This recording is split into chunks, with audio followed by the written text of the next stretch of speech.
बच्चों, आज हम पढ़ेंगे कक्षा 9वीं के सामाजिक विज्ञान के इतिहास का पेज नंबर 14 पढ़ेंगे हम, जो कि आपके फ्रांस में राजतंत्र का उन्मूलन और गणतंत्र की स्थापना है। और इसके पहले के वीडियो जो कि फ्रांसीसी क्रांति अध्याय 1 के पाठ के हैं वो हम बना चुके बच्चों, और वो आपने देख लिए होंगे। यदि नहीं देखे हों तो हमारे चैनल की प्लेलिस्ट में जाकर आप देख सकते हो, जिससे कि आपको ये पाठ अच्छे से समझ में आ जाए, है ना बच्चों। सामाजिक विज्ञान एक ऐसा विषय होता है, यदि हम उसको अच्छे से पढ़ेंगे तो हमको पूरी तरह से समझ में आ जाएगा, और उसके साथ ही आने वाले समय में भी हमको वो हमेशा ध्यान भी रहेगा। और हमारे जो आगे जो एग्जाम होती है, कॉम्पिटिशन एग्जाम, और इनमें सामाजिक विज्ञान के भी बहुत से क्वेश्चन आते हैं बच्चों, इसलिए इसको अच्छे से समझना बहुत जरूरी है। तो चलो बच्चों, अब शुरू करते हैं। फ्रांस में राजतंत्र का उन्मूलन और गणतंत्र की स्थापना। तो फ्रांस की स्थिति आने वाले वर्षों में भी तनावपूर्ण बनी रही। यद्यपि लुई 16 ने संविधान पर हस्ताक्षर कर दिए थे, परंतु प्रशा के राजा से उसकी गुप्त वार्ता भी चल रही थी। जो फ्रांस का राजा था उसने संविधान पर तो हस्ताक्षर कर दिए थे, लेकिन उसकी गुप्त वार्ता भी दूसरे राजाओं से चल रही थी, है ना।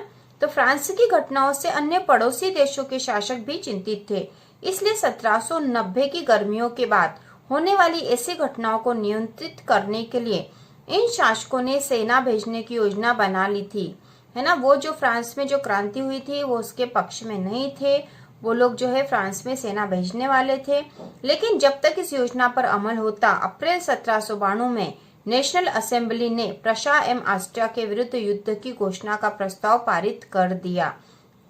लेकिन उसके पहले ही फ्रांस की जो नेशनल असेंबली थी उसने प्रशा और ऑस्ट्रिया जो दूसरे देश थे उनके विरुद्ध युद्ध की घोषणा का प्रस्ताव पारित कर दिया। प्रांतों से हजारों स्वयंसेवी सेना में भर्ती होने के लिए जमा होने लगे। उन्होंने इस युद्ध को यूरोपीय राजाओं एवं कुलीनों के विरुद्ध जनता की जंग के रूप में लिया। उनके होठों पर देशभक्ति के जो तराने थे उनमें कवि रोजेट ली लाइल द्वारा रचित मार्सिले भी था, है ना। ये किसके द्वारा रचित है? कवि रोजेट ली लाइल द्वारा रचित मार्सिले भी था।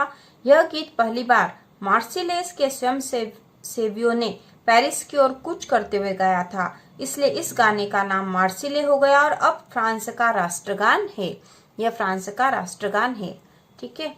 क्रांतिकारी युद्धों से जनता को भारी क्षति एवं आर्थिक कठिनाइयां झेलनी पड़ी। पुरुषों के मोर्चे पर चले जाने के बाद घर परिवार और रोजी रोटी की जिम्मेदारी औरतों के कंधों पर आ पड़ी। देश की आबादी के एक बड़े हिस्से को ऐसा लगता था कि क्रांति के सिलसिले को आगे बढ़ाने की जरूरत है, क्योंकि 1791 के संविधान में सिर्फ अमीरों को ही राजनीतिक अधिकार प्राप्त हुए थे, है ना। 1791 की क्रांति से केवल अमीरों को राजनीतिक अधिकार प्राप्त हुए थे बच्चों, है ना, केवल अमीरों को। और युद्ध में भाग लेने के लिए तो सारी जनता गई थी, और जब वो चले गए थे तो उनके घर की रोजी रोटी की जिम्मेदारी किसके ऊपर आ गई थी? औरतों के ऊपर आ गई थी। अब वो ही घर की जिम्मेदारी निभा रही थी। तो यहाँ पर बताया कि 1791 की क्रांति में सिर्फ अमीरों को ही राजनीतिक अधिकार प्राप्त हुए थे। लोग राजनीतिक क्लबों में अड्डे जमाकर सरकारी नीतियों और अपनी कार्य योजना पर बहस करते थे। इनमें से जैकोबिन क्लब सबसे सफल था, जिसका नाम पेरिस के भूतपूर्व कॉन्वेंट ऑफ सेंट जेकब के नाम पर पड़ा, जो अब इस राजनीतिक समूह का अड्डा बन गया, है ना, जैकोबिन क्लब, है ना। तो ये जो कॉन्वेंट लिखा बच्चों, कॉन्वेंट का जो नया शब्द है इसका अर्थ यहाँ दे रखा है धार्मिक जीवन को समर्पित समूह की इमारत, है ना। कैसे समूह की इमारत? जो धार्मिक जीवन को समर्पित है ना, धार्मिक जीवन को समर्पित समूह की इमारत को कॉन्वेंट कहा जाता है, ठीक है। तो इसके नाम पर किसके नाम पर रखा गया था? जैकोबिन क्लब का नाम कॉन्वेंट ऑफ सेंट जेकब के नाम पर, जो अब इस राजनीतिक समूह का अड्डा बन गया था। इस पूरी अवधि में महिलाएं भी सक्रिय थी और उन्होंने भी अपने क्लब बना लिए। इस अध्याय के खंड 4 में आप उनकी गतिविधियों और मांगों के बारे में और जानेंगे, है ना। महिलाओं की क्या गतिविधि थी, उनकी मांगे क्या थी, इस बारे में आगे इस अध्याय के खंड 4 में दिया गया है। जैकोबिन क्लब के सदस्य मुख्यतः समाज के कम समृद्ध हिस्से से आते थे। इनमें छोटे दुकानदार और कारीगर जैसे जूता बनाने वाले, पेस्ट्री बनाने वाले, घड़ी साथ छपाई करने वाले और नौकर और दिहाड़ी मजदूर शामिल थे। ये सारे लोग, है ना, जो कम समृद्ध थे, इस जैकोबिन क्लब के सदस्य थे। उनका नेता मैक्सिमिलियन रोबेस्पियर था, है ना। इनका नेता जो जेकोबिन क्लब के सदस्य थे, इनका नेता था मैक्सिमिलियन रोबेसियर था, है ना। ये हमें ध्यान रखना पड़ेगा कि उसका नेता था। जेकोबिनों के एक बड़े वर्ग ने गोदी कामगारों की तरह धारीदार लंबी पतलून पहनने का निर्णय किया। तो जेकोबिन जो थे कि एक बड़े वर्ग ने कैसी पतलून पहनने का निर्णय लिया, धारीदार लंबी पतलून। देखो बच्चों, पतलून आपको समझ में आ जाएगा, ये पतलून है ना, धारीदार लंबी पतलून ये वाली है ना, ये पतलून पहन रखी है जेकोबिन क्लब के सदस्य ने। ऐसा उन्होंने समाज के फैशन परस्त वर्ग, खासतौर से घुटने तक पहनने वाले ब्रीचेस, जिसे घुटना कहा गया है यहाँ, पहनने वाले कुलीनों से खुद को अलग करने के लिए किया, है ना, खुद को अलग दिखाने के लिए कि हम जेकोबिन क्लब के सदस्य, उन्होंने ये ऐसी धारीदार पतलून पहनना शुरू कर दिया था। यह ब्रीचेस पहनने वाले कुलीनों की सत्ता समाप्ति के ऐलान का उनका तरीका था कि आपकी सत्ता समाप्त हो गई है। ठीक है, तो यहाँ पर ये चित्र दे रखा बच्चों, 100 कुलात बिना ब्रीचेस वाले दंपति, है ना, बिना ब्रीचेस वाले दंपति, पति पत्नी यहाँ पर बिना ब्रीचेस वाले हैं ना, इन्होंने धारीदार पतलून पहन रखी है। ठीक है, इसलिए जेकोबिनों को 100 कुलात के नाम से जाना गया, 100 कुलात के नाम से जाना गया, जिसका शाब्दिक अर्थ है बिना घुटनने वाले, है ना।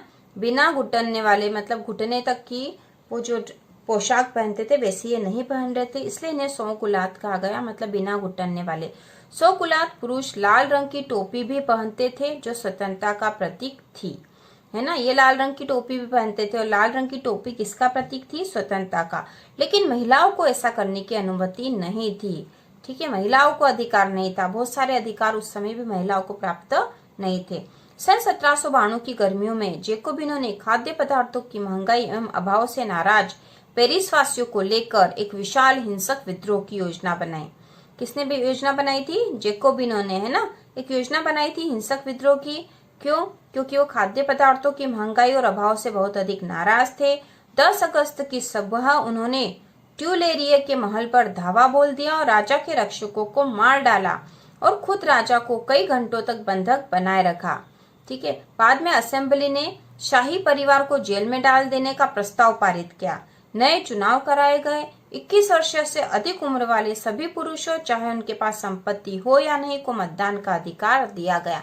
तो देखो बच्चों, हमने पहले पढ़ा था, जो एक क्रांति हुई थी उसमें था कि जो कर चुका रहे थे उन्हें ही मतदान का अधिकार था। लेकिन ये जो नई जो एक और क्रांति हुई है ना, इसमें क्या हुआ कि 21 वर्ष से अधिक उम्र वाले सभी पुरुषों को, चाहे संपत्ति हो या नहीं उनके पास, उनको मताधिकार दिया गया।